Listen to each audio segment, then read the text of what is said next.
Hello and welcome. मैं हूं हरजोत कौर। बात ऑस्ट्रेलिया स्टडी वीज़ा की करेंगे और खासतौर पर हम कमिंग इनटेक नवंबर इनटेक पर फोकस करने जा रहे हैं ताकि स्टूडेंट्स जिन्होंने अभी अप्लाई करना है हर चीज़ को समझ सकें, किन किन बातों का ध्यान रखना है। और वैसे भी अब नवंबर इनटेक की तरफ जैसे जैसे बढ़ रहे हैं एक पॉजिटिव फीलिंग ज़रूर आ रही है, क्योंकि ठीक है काफ़ी टाइम हो गया, पीछे थोड़ा सा ऑस्ट्रेलिया स्ट्रिक्ट लग रहा था, लेकिन अब ट्रेंड इस तरह का दिख रहा है कि नवंबर इनटेक में वीज़ा की भरमार रहने वाली है। तो आप भी ज़रूर वीजा हासिल करने वालों में से एक हो सकते हैं, लेकिन किन बातों का ध्यान भी आपको जरूर रखना पड़ेगा अप्लाई करने से पहले भी। तो आज की वीडियो बहुत खास रहने वाली है और ये पूरी इंफॉर्मेशन आपके साथ शेयर करेंगे स्टडी स्केयर एजुकेशन से एक्सपर्ट काउंसलर अदिति शर्मा हमारे साथ हैं। हेलो अदिति। हाय।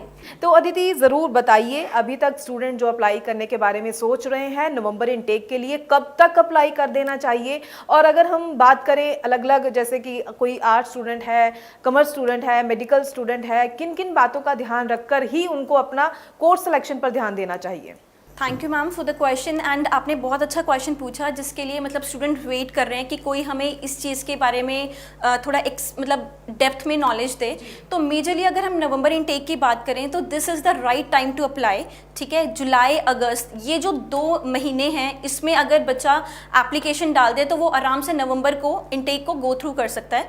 तो मेजरली आप हमेशा अगर हम बात करें ऑस्ट्रेलिया के वीज़ा ग्रांट और प्रोसेसिंग टाइम की, हमेशा आपने देखा होगा 1 महीना, वैसे तो ऑस्ट्रेलिया का ऑटो ग्रांट भी आता है, but in case of very बच्चों का मतलब कई बच्चों की किस्मत भी अच्छी होती है एंड कई बार ऐसा भी होता है कि बच्चों को हफ्ता लग जाता है, कहीं को महीना लग जाता है, कहीं को 15 दिन लग जाते हैं। तो it is depend upon person to person और स्टूडेंट टू स्टूडेंट।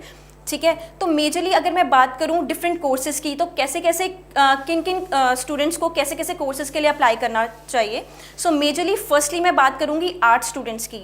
मेजरली जो आर्ट स्टूडेंट्स है आई नो वो बहुत ज़्यादा डीमोटिवेटेड हैं कि हमारे लिए कोई भी प्रोग्राम नहीं है ऑस्ट्रेलिया में, बट डोंट वरी। सो सबसे पहले मैं आर्ट स्टूडेंट्स के लिए ये बोलना चाहूँगी, येस ऑस्ट्रेलिया मेजर 3 और मेजर 4 देख रहा है ज़रूर, बट जब आप +1 में हैं या 10th में हैं, है ना, तो आप बहुत वाइजली अपना जो भी आर्ट स्ट्रीम भी अगर आप ले रहे हैं तो बहुत वाइजली अपने कोर्सेज चूज़ करें। सपोज करो जो इंग्लिश कोर्स है वो हमेशा मेजर कोर्स के अंदर आता है। ठीक है, सेकेंड कोर्स आप साइकोलॉजी ले सकते हो, इकोनॉमिक्स ले सकते हो। ठीक है, एंड XYZ सो दैट कि आपका स्किल्ड जो भी आगे एम्प्लॉयमेंट है उसके अंदर आपका पूरा पार्टिसिपेशन रहे। बिकॉज जो इकोनॉमी वाले स्टूडेंट्स हैं दे can go for economist course. ठीक है, जो साइकोलॉजी लेते हैं वो मतलब क्लिनिकल साइकोलॉजी, अगर मैं बात करूं काउंसलिंग, इन सब चीज़ों में फिट हो जाते हैं बहुत अच्छा, एंड बहुत अच्छा वेजेस भी अर्न करते हैं। तो आई थिंक आर्ट्स वाले स्टूडेंट्स को before like choosing their subjects बहुत वाइजली उनको डिसीजन लेना चाहिए for the arts background. And if I talk about commerce background, for commerce background के लिए बहुत अच्छा स्कोप है। And if I talk about Australia there are many courses which come under skill shortage list. जैसे मैं बात कर रही हूँ अकाउंटेंट्स की। ठीक है, अकाउंटेंट जो प्रोग्राम है, ठीक है, जिनकी जो एक प्रॉपर एक्रेडिटेशन प्रोवाइड करता है ऑस्ट्रेलिया, ACA कहते हैं जिसे, तो ये बहुत ज़्यादा मान्यता रखती है ऑस्ट्रेलिया में। जो भी बच्चा अकाउंटेंसी के लिए गया है वो कभी भी खाली नहीं जाएगा ऑस्ट्रेलिया में, उसको PR बहुत ईजीली मिल जाएगी। ठीक है, अगर मैं बात करूँ आजकल डेटा एनालिस्ट, ठीक है, बिजनेस एनालिस्ट, ये जो डेजिग्नेशंस है बहुत बूम पे हैं। तो अगर बच्चा कॉमर्स फील्ड से है तो वो ऐसे कोर्सेज ले सकता है जैसे bachelor of business analytics, bachelor of data analytics, तो इसमें बहुत स्कोप है। ठीक है, अगर मैं थर्ड बात करूँ साइंस फील्ड की, तो science field is always very evergreen field. ठीक है, अगर मैं साइंस की मैं बात करूँ मेडिकल फील्ड की, तो बच्चे सिर्फ हमारे जो इंडियंस हैं वो ये सोचते हैं कि we only have to go for nursing because nursing का बहुत स्कोप है ऑस्ट्रेलिया में, but this is a kind of myth which is like हमारे अंदर है। तो मेजरली अगर बच्चों ने मेडिकल लिया हुआ है तो they can go for like different specialised course. ठीक है, जैसे हम कह सकते हैं फूड टेक्नोलॉजी में जा सकता है बच्चा, अर्ली चाइल्डहुड में जा सकता है। ठीक है, if I talk about physiotherapy वाले कोर्सेज में जा सकता है, कोई स्पेशलाइज्ड, आजकल रेडियोलॉजी कोर्स का बहुत बूम है, ठीक है, अल्ट्रासाउंड, ये रेडियोलॉजी के अंदर आता है सब कुछ, एक्सरे, ये सब, तो ये बहुत बूम पे चल रहा है। ऑस्ट्रेलिया भी ये चाहता है कि उनके पास ऐसे स्टूडेंट्स आए जो कि हमारी इकोनॉमी को बूस्ट अप कर सकें, क्योंकि लेबर्स तो हर जगह रहते ही हैं, ठीक है, but they want their economy to be boost up, ठीक है, so they want very cream profiles, cream students, जो कि ज़रूरी नहीं है कि बच्चा बस कॉमर्स बैकग्राउंड से ही हो या साइंस बैकग्राउंड से ही हो, वो डिफरेंट कहीं से भी आ सकता है, बट स्टूडेंट के पास स्किल होना चाहिए, ठीक है। अगर मैं बात करूँ कोरियोग्राफी की, डांसिंग की, तो इनका भी बहुत स्कोप है ऑस्ट्रेलिया में, ठीक है। हमें लगता है कि बस मतलब जो पढ़ने वाला जो टेक्निकल फील्ड है उसी का स्कोप है, but no, this is a myth. तो अगर आप स्किल शॉर्टेज लिस्ट ओपन करके देखेंगे, उसमें आपकी कोरियोग्राफी, प्रॉपर जो कैमरा पर्सन होता है, उन सब की PR का प्रॉपर मेंशन किया हुआ है कि उनको भी आराम से मिल जाती है। तो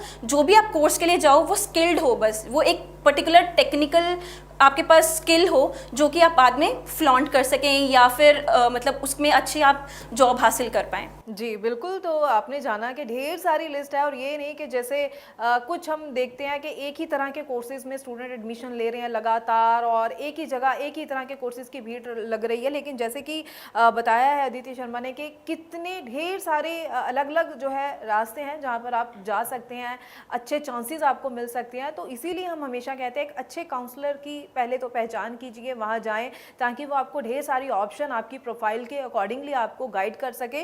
तो आज हमने थोड़ी सी कोशिश किया है कि आपको थोड़ा सा बता सके, लेकिन आप डिटेल में अपनी प्रोफाइल के अकॉर्डिंगली अगर जानना चाहते हैं कि आपकी प्रोफाइल के अकॉर्डिंगली नवंबर इनटेक के लिए, ऑस्ट्रेलिया स्टडी वीज़ा के लिए और कौन कौन सी ऑप्शंस हैं जहां पर आपका मन भी लगे, आप अच्छे ढंग से कर भी सके, और उस लाइन में आगे चलकर आप अपने फ्यूचर को ब्राइट कर सके, और आगे चलकर PR में भी आपको कोई दिक्कत ना आए, तो आप ज़रूर जो नंबर डिस्प्ले इस पर कॉल कीजिए, पूरी जानकारी लीजिए, या फिर स्टडीज़ केयर एजुकेशन के चंडीगढ़ ऑफिस आप विजिट कर सकते हैं पूरी जानकारी के लिए। वैसे जालंधर और लुधियाना में भी इनके ऑफिसेज हैं, लेकिन अगर आप एक्सपर्ट काउंसलर अदिति शर्मा जी को मिलना चाहते हैं तो आप चंडीगढ़ ऑफिस में ज़रूर विजिट कीजिएगा। बहुत बहुत थैंक्स अदिति जी, इन पूरी सारी जो आपने बातें बताई हैं, स्टूडेंट्स को अवेयर किया है कोर्सेज को लेकर, और आगे भी हम इसी तरह से स्टूडेंट्स के लिए और इन्फॉर्मेटिव वीडियोज़ लेकर आते रहेंगे। फिलहाल के लिए हमें दीजिए इजाज़त। Thank you so much. Thank you.